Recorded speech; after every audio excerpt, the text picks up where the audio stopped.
सब इंजीनियर के लिए मैकेनिकल इंजीनियरिंग से related top 15 plus MCQ question. ये पहला क्वेश्चन है इसका।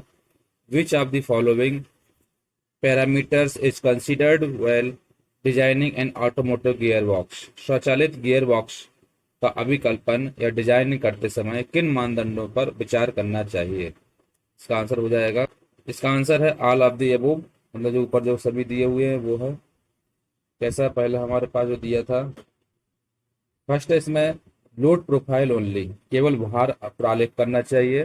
दूसरा है इसमें, सेकंड है ड्राइविंग स्टाइल ओनली, केवल चालन पद्धति या ड्राइविंग स्टाइल पर ध्यान देना चाहिए। तीसरा है रोड प्रोफाइल ओनली, केवल सड़क प्रालेख पर ध्यान देना चाहिए। तो ये ऑल ऑफ द एबव इसका करेक्ट आंसर हो जाएगा। डिस्क्रिप्शन है इसमें, basic parameters necessary for gear design. Design करने के लिए जो हमारे पास बेसिक पैरामीटर होते हैं, पहला होता है मॉड्यूल। मॉड्यूल में क्या होता है? The module is the size of a tooth in millimetre, as the module cannot be measured directly with a caliper or a scale.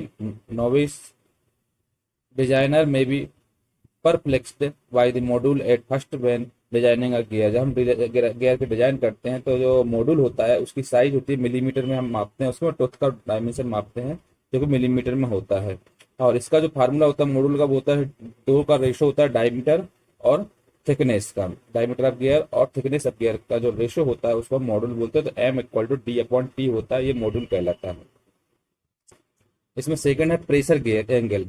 Pressure angle क्या होता है? The pressure angle is the angle at which the tooth inclines against the normal line to the pitch line.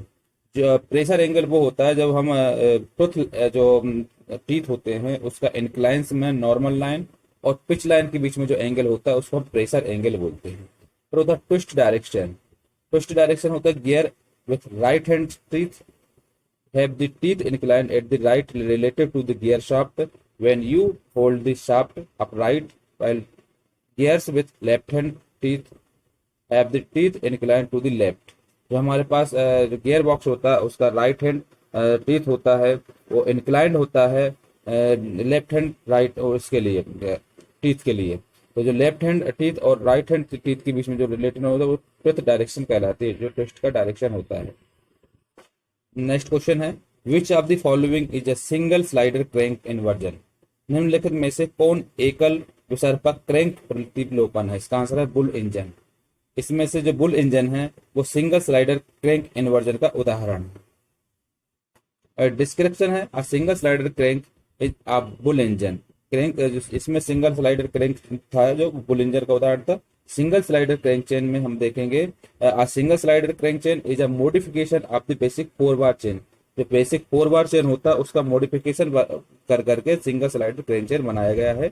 It consist of 1 sliding pair and 3 turning pair. इसमें एक sliding pair होता है और 3 इसमें turning pair होते हैं।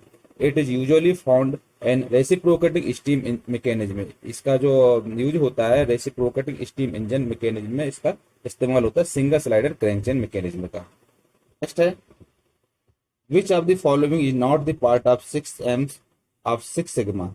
निम्नलिखित में से कौन सा 6 सिग्मा के 6 का हिस्सा नहीं है? इसका आंसर है मोशन। इसमें से जो चाल है इसको हम मोशन बोलते हैं। मोशन 6 का हिस्सा नहीं है। बाकी मटेरियल्स, मशीन और मैन ये 6 सिग्मा का हिस्सा है। इसमें कुछ और एग्जांपल दिए हुए, 6 एम्स ऑफ 6 सिग्मा। 6 सिग्मा में 6 एम्स में क्या क्या चीज आती है? तो 6 Ms also known as 5 Ms and IP. 5 Ms और आईपी होता है उसको हम 6 एम्स बोलते हैं। इसके अंदर आता है method, mother nature, environmental, man प्यूपिल आता है, मेजरमेंट, मशीन, मटेरियल्स। ये इसमें 6 एम्स में आते हैं 6 सिग्मा के अंदर। अगर आपको इसमें से दिया हो तो मतलब वो 6 एम्स या 6 सिग्मा में आएगा। बाकी जो अदर होगा वो 6 एम्स या 6 सिग्मा में नहीं आएगा। कौन कौन सा होता है? Method, mother nature, environmental, man a pupil और मेजरमेंट, मशीन और मटेरियल से इस 6 एम्स 6 सिग्मा के 6 एम्स में आते हैं। नेक्स्ट क्वेश्चन है, विच of the following cycles is most suitable for steam power plant? निम्नलिखित में से कौन सा चक्र स्टीम पावर प्लांट्स के लिए कौन सा चक्र सबसे उपयुक्त है? इसका आंसर हो जाएगा रैंकाइन साइकिल। इनमें से रैंकाइन साइकिल जो कि स्टीम पावर प्लांट्स के लिए सबसे अधिक सुइटेबल है, आंसर हो जाएगा रैंकाइन साइकिल। रैंकिन साइकिल को हम समझेंगे इसमें। Rankine cycle is an ideal cycle of heat engine.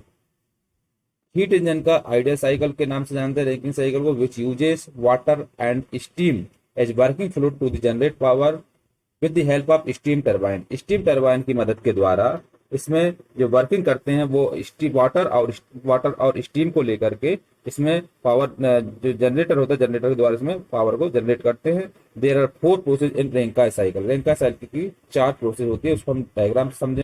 रेंका cycle में 4 प्रोसेस होती है। एक होता है हमारे पास pump, boiler, water turbine, W work done होता है, टरबाइन का वर्क डन हो जाए, यहाँ टरबाइन आएगा, यहाँ कंडेंसर। इसमें होता है पंप में, बॉयलर में, टरबाइन में और कंडेंसर। 4 प्रोसेस में इसमें रेंका साइकिल का इस्तेमाल होता है। हमारे पास जो फर्स्ट प्रोसेस है वो आपको यहाँ से दिख रही होगी। फर्स्ट प्रोसेस से जो पंप में होते हुए जाएगा फ्लो, जो कि वाटर पंप जो रहेगा हमारे पास, पंप का वर्क डन रहेगा, वो सेकंड प्रोसेस से होते हुए और बॉयलर में हीट इन करेगा। हीट इन करने के बाद 3 प्रोसेस के द्वारा टरबाइन में करेगा। टरबाइन के द्वारा क्या करेगा, वर्कआउट करेगा। वर्कआउट करने के बाद ये जो स्टीम बचेगी हमारे पास, उसको क्या कंडेंसर के द्वारा जो हीट को आउट करने के बाद इसको फिर से रिसाइकल कर देते हैं, जो कि ठंडा कर देते हैं, जिसके द्वारा फिर ये कंटिन्यू प्रोसेस चलती रहती है। जो ये प्रोसेस होती है इसको हम रैंकिन साइकिल बोलते हैं।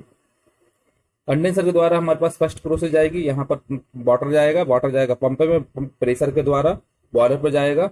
बॉयलर के द्वारा क्या होगा, स्टीम बनेगी। स्टीम जनरेट होने के बाद कहाँ पाएगा, टरबाइन पर। टरबाइन के द्वारा वर्कआउट होगा। वर्कआउट होने के बाद जो हमारे पास स्टीम जनरेट हो जाएगी, उसमें लगेगी तो लग जाएगी। उसके अलावा जो आउट होगी जनरेट स्टीम, वो स्टीम आउट होने के बाद कंडेंसर पर जाकर के वो फिर से वाटर में कन्वर्ट हो जाएगी। इस तरीके से प्रोसेस चलती रहती है। इसको रैंकिन साइकिल बोलते हैं। तो इस 4 प्रोसेस होती है, पंप में, बॉयलर, टरबाइन और कंडेंसर में। पंप में जो होता है वाटर पंप को आगे वर्किंग करता है, जो कि पावर देता है, जिसके द्वारा बॉयलर में जाता है। बॉयलर में क्या होता है, वाटर के द्वारा कन्वर्ट करता है स्टीम में, और स्टीम जो कि वर्कआउट में आती है किसमें, टरबाइन में। टरबाइन के द्वारा वर्क डन होता है इसमें, इसके द्वारा कंडेंसर में वाटर को कूल किया जाता है। तो ये इसमें प्रोसेस होती है रैंकिन साइकिल में। इसमें आपको प्रोसेस भी बताई गई है। प्रोसेस 1 to 2 जो इसमें बताई गई थी, उसमें ये है आइसेंट्रोपिक कंप्रेजन होता है। इसमें प्रोसेस 1 to 2 में आइसेंट्रोपिक कंप्रेजन होता है। इसमें working fluid is pumped from low to high. इसमें क्या होता है, जो फ्लूइड होता है वो पंप के द्वारा लो से हाई के प्रेशर में जनरेट होता है आइसेंट्रोपिक कंप्रेजन में। प्रोसेस 2 to 3 जो होता है वो उसमें होता है isobaric heat addition. Isobaric heat addition में क्या होता है, the high pressure liquid enters a boiler where it is heated at constant pressure by an external heat source to become dry saturated vapour. Isobaric heat condition addition होता है जो process 2 to 3 में, मतलब जो पंप से turbine के बीच में water में जाता है, बॉयलर में जाएगा, तो इसमें क्या है, एक हाई प्रेशर से वाटर इन करेगा बॉयलर में, जिसके द्वारा वो हीट करके बाद वो कन्वर्ट करेगा स्टीम में। तो ये कहलाएगा आइसोबैरिक हीट एडिशन होगा। प्रोसेस 3 to 4 में क्या होता है, इसमें प्रोसेस 3 to 4 में होता है आइसेंट्रोपिक एक्सपेंशन। आइसेंट्रोपिक एक्सपेंशन में क्या होता है, this dry saturated vapour expands through a turbine generating power. ये क्या करता है, टरबाइन से पावर में, जनरेटर में, इसको टरबाइन जो होता है टरबाइन पर वो करता है, तो ये आइसेंट्रोपिक एक्सपेंशन कहलाता है। प्रोसेस 4 to 1, प्रोसेस 4 to 1 में क्या होता है, आइसोबैरिक हीट रिजेक्शन। ये क्या करता है, जो टरबाइन से बची हुई स्टीम होती है वो क्या करता है, हीट को रिजेक्ट करता है, जिसके द्वारा ये ठंडा करता है कूलेंट में, कूलेंट के द्वारा ठंडा करता है। आइसोबैरिक हीट रिजेक्शन कहलाता है। The wet vapour then enters a condenser where it is condensed at constant pressure and temperature to become a saturated liquid। ये लिक्विड में कन्वर्ट कर देता है। ये आइसोबैरिक हीट रिजेक्शन कहलाता है। नेक्स्ट क्वेश्चन है, विच of the following gears is used in the steering wheel of car. Car के स्टीयरिंग व्हील में निम्नलिखित में से कौन सा गियर का उपयोग किया जाता है। इसका आंसर है रेक एंड पिनियन गियर का। इसका आपको ये, कार के स्टीयरिंग व्हील में रेक एंड पिनियन टाइप का गियर का इस्तेमाल किया जाता है। डिस्क्रिप्शन है, rack and pinion are used in steering mechanism. Steering जो मैकेनिज्म होता है उसमें रेक एंड पिनियन गियर का यूज होता है। Rack and pinion steering system is used mainly in small cars in which the steering wheel and shaft are connected to a small pinion gear. ये क्या होता है, स्मॉल जो car होते हैं, कारों में इसका इस्तेमाल किया जाता है रेक एंड पिनियन गियर का। और ये क्या होता है, स्टीयरिंग व्हील और शाफ्ट में आपस में ये कनेक्ट होता है pinion gear. The gear is in mesh with teeth on top of a long bar called rack. इसमें क्या होता है, इस गियर में एक मेश अवस्था होती है जिसमें के द्वारा टीथ आपस में जुड़े होते हैं, जिसमें एक लंबा सा बार बनता है जिसको हम रैक बोलते हैं। नेक्स्ट डिस्क्रिप्शन है turning and steering wheel turns the pinion gear which moves the rack and fourth. जो पिनियन होता है, पिनियन क्या करता है, टर्निंग के लिए इसका इस्तेमाल होता है स्टीयरिंग व्हील में। The rack and pinion can change rotary into linear movement of vice versa. Rack and pinion gear का जो यूज होता है वो रोटरी मोशन से लीनियर मूवमेंट में कन्वर्ट करता है। नेक्स्ट क्वेश्चन है the transition from laminar to turbulent flow in circular और non circular pipes does not depend on. वृत्तीय या अवृत्तीय पाइपों में पर्णदलीय से प्रक्षुब्ध प्रवाह में परिवर्तन निम्न पर निर्भर नहीं करता है। इसका आंसर है लेंथ ऑफ पाइप पर। The transition from laminar to turbulent flows in circular और non circular pipes does not depend on length of pipe. ये पाइप की लंबाई पर डिपेंड नहीं करता है। इसके अंदर हम जानेंगे रिनॉल्ड नंबर। रिनॉल्ड नंबर आता है, it is a dimensionless number that determines the nature of the flow of liquid through pipe और फ्लैट प्लेट। अगर हम पाइप या फ्लैट प्लेट में जो लिक्विड को फ्लो करते हैं तो इसमें जो डायमेंशनलेस नंबर होता है उसको रिनॉल्ड नंबर बोलते हैं। It is defined as the ratio of inertia force to the viscous force for a flowing fluid. Flowing fluid में जो इनर्शिया फोर्स और विस्कस फोर्स का रेशियो होता है उसको रेनॉल्ड नंबर बोलते हैं। इसका फार्मूला हो जाता है ये Reynold number R E equal to inertia force upon viscous force. Inertia force जो होता है rho V D upon mu होता है। रो होता है इसमें डेंसिटी, वी होता है इसमें वेलोसिटी और डी होता है डायमीटर ऑफ पाइप और म्यू हो जाता है कोएफिशिएंट ऑफ फ्रिक्शन। जहाँ पर रो जो होता है इसमें डेंसिटी ऑफ फ्लूइड, वी होता है velocity of fluid flowing fluid और म्यू होता है डायनामिक विस्कोसिटी ऑफ फ्लूइड और डी होता है कैरेक्टरिस्टिक डायमीटर। ये इसमें इसका फार्मूला होता है रेनॉल्ड नंबर का। रेनॉल्ड नंबर होता है inertia force to the viscous force rho V D upon mu. Next question है the total float on the critical path in CPM is. CPM में क्रिटिकल पाथ पर कुल float है, इसका answer शून्य जीरो होता है। The total float on the critical path in CPM is zero. Description है इसमें इन CPM critical passes through the critical activities having total float equal to the zero। तो सीपीएम में क्रिटिकल कंडीशन पर activity पर जो हमारे पास फ्लोट होता है टोटल वो होता है जीरो होता है। Total float the time span by which the starting और finishing of activity can be delayed without delaying the completion of the project। it is maximum available time over the activity completion time। जो starting time होता है और finishing time होता है उसके बीच में जो रिलेटिव होता है उसको हम टोटल फ्लोट बोलते हैं। नेक्स्ट क्वेश्चन है the main purpose of break even analysis is. सम विच्छेद बिंदु का मुख्य उद्देश्य क्या है। ब्रेक इवन एनालिसिस का मेन पर्पस क्या है, इसका आ जाएगा determine the minimum quantity that must be produced to earn profit. लाभ कमाने के लिए उत्पादित न्यूनतम मात्रा निर्धारित करना। ब्रेक इवन एनालिसिस का जो मेन होता है वो होता है पर्पस होता है determine the minimum quantity that must be produced to earn profit. लाभ कमाने के लिए उत्पादित न्यूनतम मात्रा निर्धारित करना। Break even analysis is a financial calculation that weighs the cost of new business service or product against the unit sale price to determine the point at which you will break even।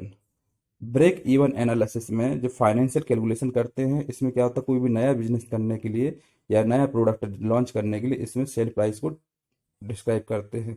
In other words it reveals the point at which you will have sold enough units the cover all are your cost.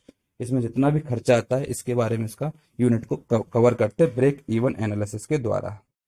Next question है the boundary layer on a flat plate is called laminar boundary layer.